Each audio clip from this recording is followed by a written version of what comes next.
Welcome back to the channel. In today's video, we are moving on to the next episode of my category breakdown series, and in this video, we're taking a look at best visual effects. Now, if you're new to this series, basically all this is just in every single video, we're going to take a look at different categories at the upcoming Oscars. We're going to take a look at each and every nominee in there, and we're going to talk about some facts about the nominations, talk about the nominations themselves in general, and then at the end, I'll give you my personal ranking of the nominees and my predictions for how likely it is that I think they win the Academy Award on March 2nd. So without further ado, let's jump into the nominees. The first nominee is Alien Romulus. VFX artists Eric Barba, Nelson Sepulveda-Fazer, Daniel Macarin, and Shane Mahan. This is Eric Barba's second Oscar nomination. He won in 2009 for The Curious Case of Benjamin Button. This is Nelson Sepulveda-Fazer's second Oscar nomination. He was nominated in 2020 for The Irishman. This is Daniel Macarin's first Oscar nomination. This is Shane Mahan's second Oscar nomination. He was also nominated in 2009 for Iron Man.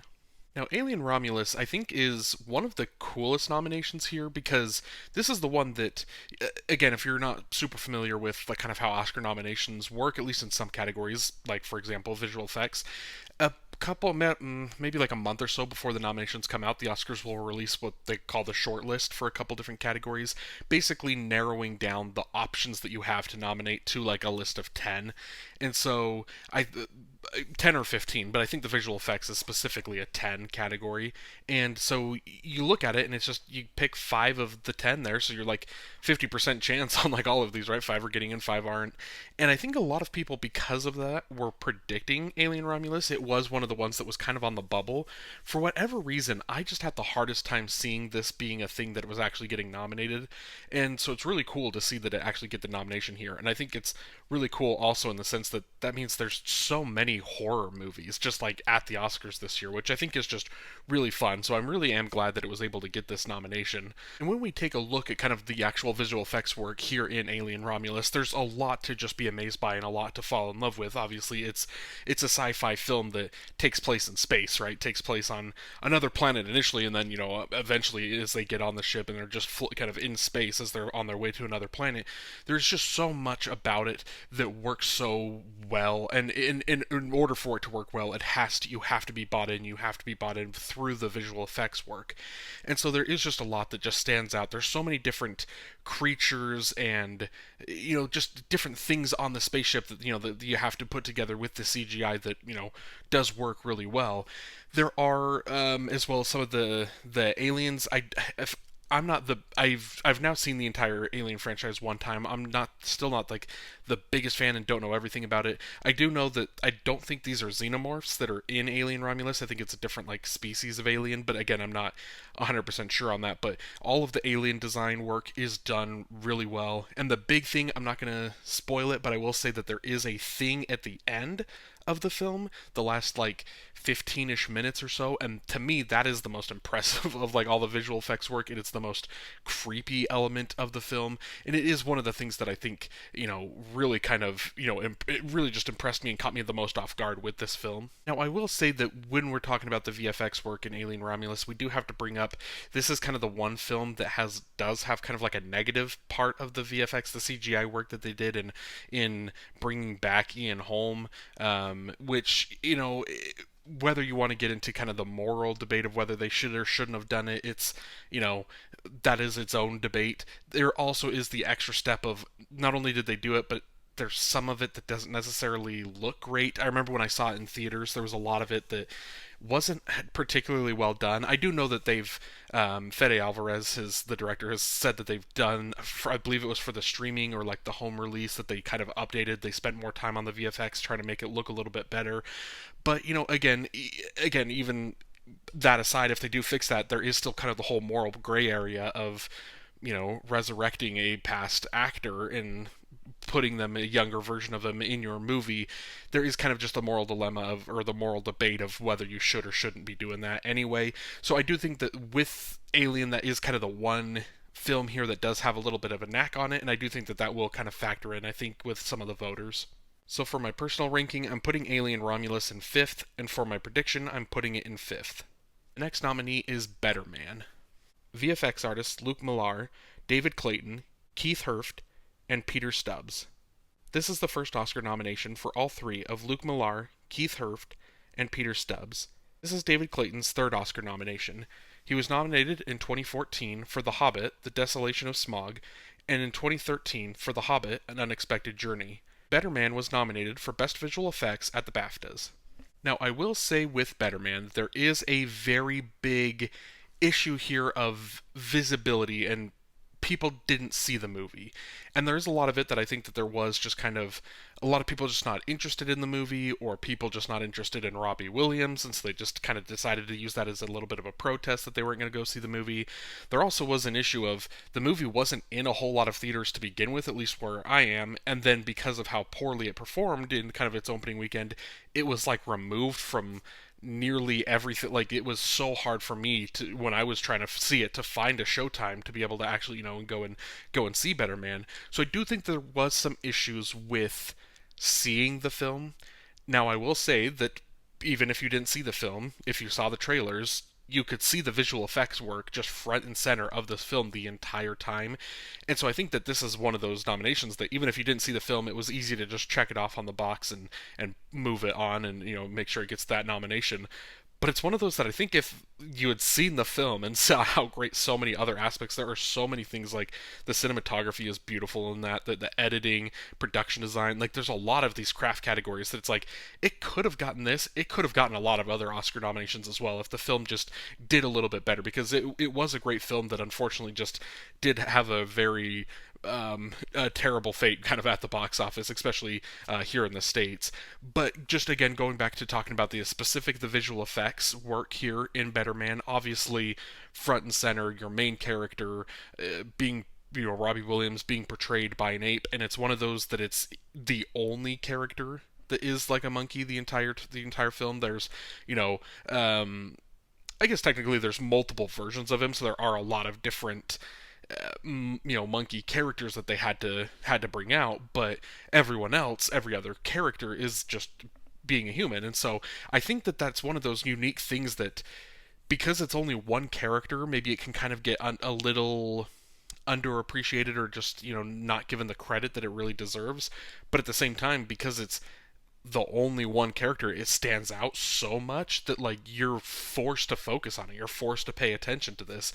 And so I do think that it's kind of one of those things that does work really well for the film. And plus, like I mentioned, that there's multiple different versions of Robbie Williams, and that's just because, again, as he's aging, you've got kind of a you're really young apes, then you've got kind of teenage apes, you've got as he's in Take That, is that the name? Again, just going to show my American lack of understanding of Robbie Williams that I have. I think that's the name of the band. Then there's kind of the next stage of him, kind of as he's going to the solo career, and then there's kind of the older him at the end. And so through these different stages, you're getting all of these different versions of himself, where he's a little bit younger and more spry, and then he's kind of a little older and a little more worn down and just kind of beaten down by the struggles that he's going through in his life. There's also, then there's multiple scenes where he's kind of being haunted by past versions of himself. He's kind of being haunted by like the inner thoughts of things just kind of eating at him, trying to tell him that he's not worthy of the success and everything that's going on in his life. And so there are multiple scenes where he's kind of fighting off those demons, and so you'll have multiple of different versions of himself on the screen at the same time. So there are some scenes where it is more than just one monkey the entire time, but it's just stellar work, the way that they were able to, especially in the big standouts, is like the clips that they were releasing online, the musical numbers. I think it's the Rock DJ, that full set piece is just amazing, seeing him just kind of dancing. Obviously they've got someone kind of in I believe they probably was like a mocap suit, and then able to just kind of digitally do the CGI work or the VFX work to kind of transpose him and make him a monkey. But so you still have an actor that's doing great capture work, and then the digital team of being able to put it in and make it look so realistic and making it look like it just naturally fits in really is just impressive what they were able to do. And I really hope that with this nomination it does get more people to see the film, because it is a film that did deserve way better than what it got at the box office. So for my personal ranking, I'm putting Better Man in third, and for my prediction, I'm putting it in third. The next nominee is Dune Part 2. VFX artists Paul Lambert, Stephen James, Reese Salcombe, and Gerd Nevser. This is Paul Lambert's fourth Oscar nomination. He has won all three previous times he was nominated. In 2022 for Dune Part 1, 2019 for First Man, and 2018 for Blade Runner 2049. This is the first Oscar nomination for both Stephen James and Rhys Salcombe. This is the third Oscar nomination for Gerd Netzer. He also won with Paul Lambert in 2022 for Dune Part 1 and in 2018 for Blade Runner 2049. Dune Part 2 won for Best Visual Effects at the Critics' Choice Awards and is nominated at the BAFTAs. Much like Alien Romulus, Dune Part 2 is another film that we get to kind of talk about as being a film set in space, and it's just set on a different planet. And so again, you get so many different rules and different things that you get to do. You get the opening scene, and I called it like a jetpack in was it my editing, or I can't remember which video it was. Obviously it wasn't editing, it wasn't nominated there, but whatever other video I was talking about it, actually it was probably sound, but you kind of get that scene where they're all kind of running and then they just take off and they kind of start floating through the air. So the visual effects work there of being able to have characters just kind of start flying. You're going to get a lot of visual effects work done in pretty much the multiple action sequences, especially some of the big ones. Being able to use all the different visual effects work to touch up on the big action sequences. Dune Part 2 especially also because you've got sandworms, you've got creatures that obviously aren't human. It's all digital effects that you're putting together there. So I think there's a lot of that as well that I think is just a very strong element to the film. But ultimately it's just another one of those things where you get a big blockbuster, you get a big sci-fi action piece, especially something that's kind of from a franchise that as iconic as the Dune franchise has been, and one well regarded as one of the best, kind of sci-fi blockbuster franchises.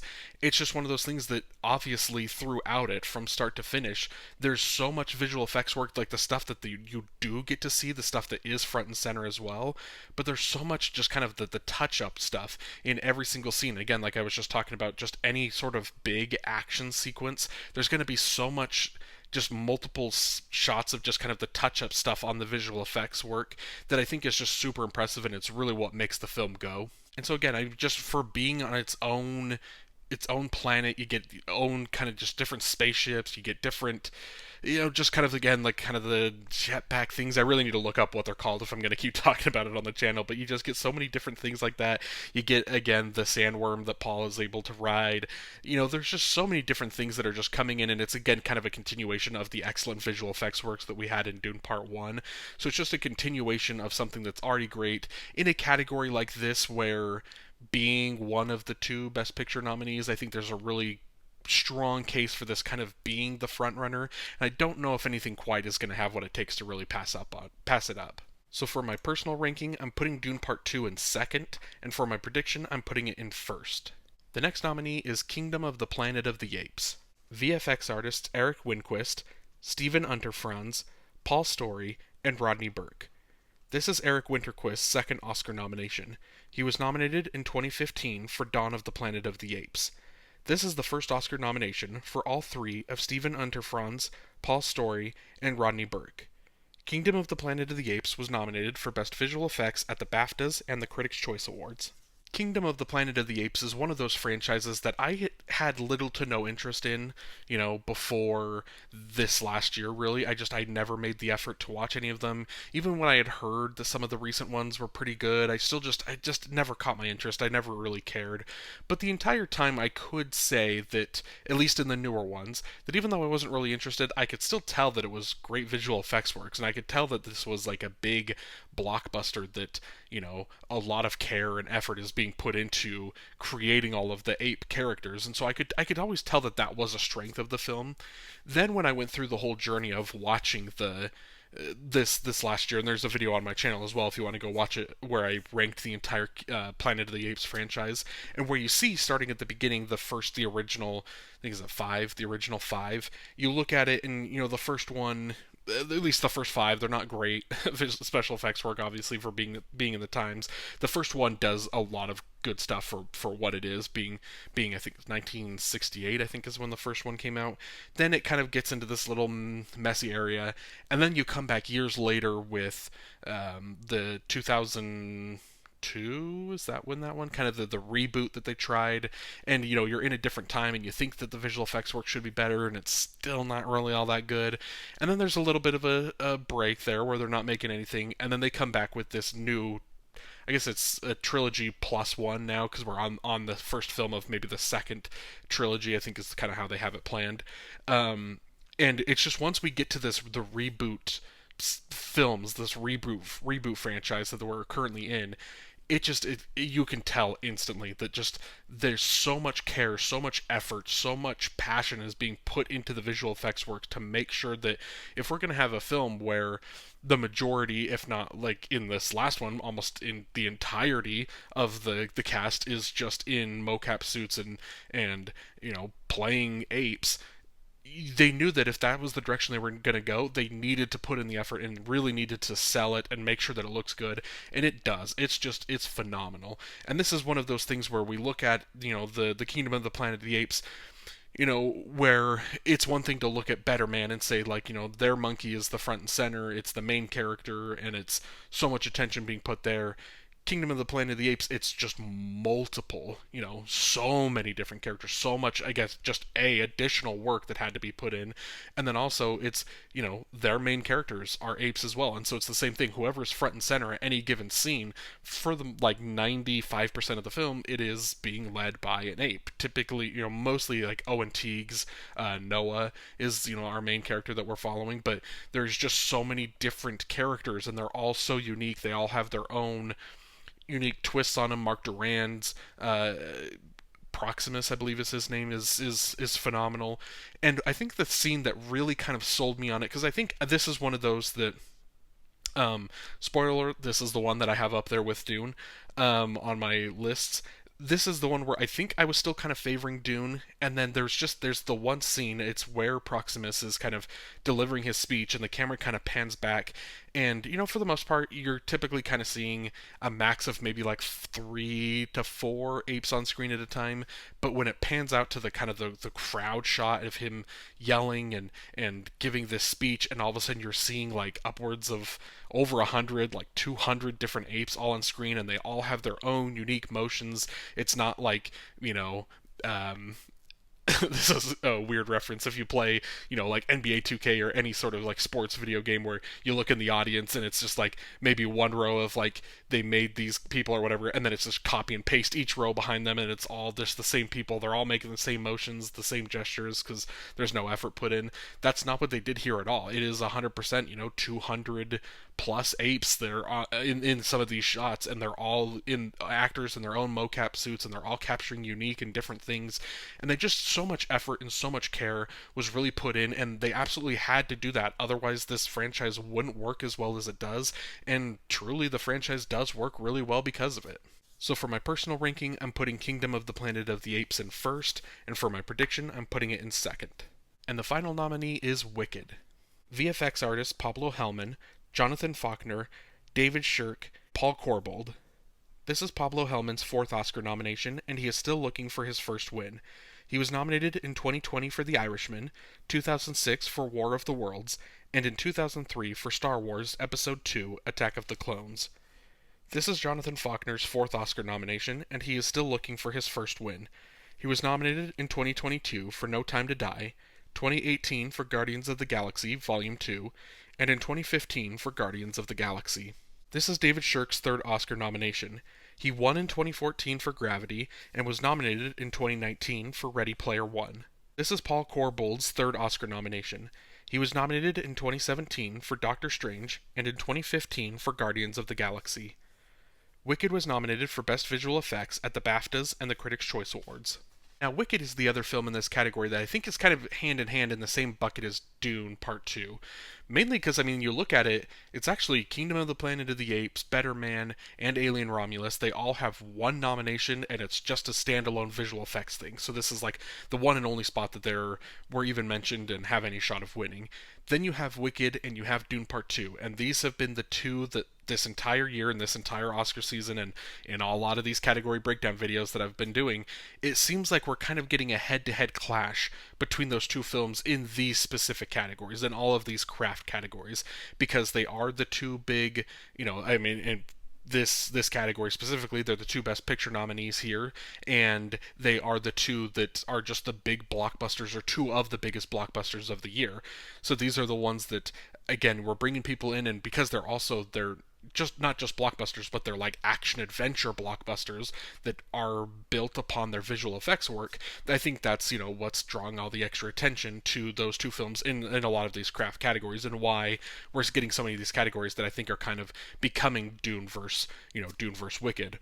Now, with the visual effects work in Wicked, there is a lot of things. This is another one of those where, for the majority of the film, there is a lot of subtle and nice visual effects work that is, along the way, kind of sprinkled in here and there, and the stuff that is, you can appreciate it, but it's not necessarily like it's not Robbie Williams as a monkey. Like, it's not something that's just front and center the entire movie that you can just gawk at and be like, wow, this is amazing visual effects work. It's a lot of it that is kind of the more underappreciated and just kind of the subtle VFX work, the touch-up stuff that they're doing. But there is also, you do get a couple characters like Dr. Dillamond. You'll get some of these characters that are, a goat or just different animals, especially a lot of the teachers. The one scene in particular where Elphaba kind of stumbles upon them. You'll get, the baby lion character. Kind of in the second act of the film, you just get all of these different characters that are animals that, the visual effects work on them is all excellent. The thing with Wicked, though, with the visual effects, the first thing you're going to think of, and it's the thing you kind of think of with a lot of categories because of how phenomenal the scene is, and it's the defying gravity the moment. And this is where I think it's kind of right at the end of the film. It's where the VFX is really kind of shining through the most. It's kind of this showcase where because I don't think they did any of kind of like the VFX bake off stuff that they typically do this year because of the fires in California. But if they did that, I'm pretty sure Wicked would have just brought the clip of Defying Gravity and just played it for like every single group, for visual effects, for sound, for editing, for production design, for costumes, for hair and makeup, like everything. They would just show Defying Gravity because it's such a beautiful moment that just is perfectly brought together by every single element of the crafts department, and specifically the visual effects. So the visual effects work in Wicked, there is a lot that I think is great and it should be honored. This is the one, like I just was kind of hinting at earlier, where I think there's a lot of these categories where it is Dune versus Wicked. This is the one category where I think Dune is actually pretty far ahead. I don't think Wicked quite has what it takes to compete in this category. This is one of those where I do think Dune is gonna kind of run away with this, barring some kind of big shocker. And I don't think Wicked quite has what it takes to really be as neck and neck with them in this category as they are in other categories. So for my personal ranking, I'm putting Wicked in fourth, and for my prediction, I'm putting it in fourth. And that's it. Thank you so much for watching this video. Let me know down below in the comments what you thought of the nominees in this category, and if there's anything that you thought got snubbed. Do you think that there should have been a Marvel film? There isn't really typically a superhero film. There usually is at least one. Granted, this year you really only had Deadpool and Wolverine. But, just let me know if you liked the nominees, if you liked it, sans Marvel. And then also just let me know down below in the comments as well what categories you're looking forward to seeing next. And if you'd like to like the video and subscribe to the channel so you don't miss any of those videos, I would greatly appreciate it. And have a great day.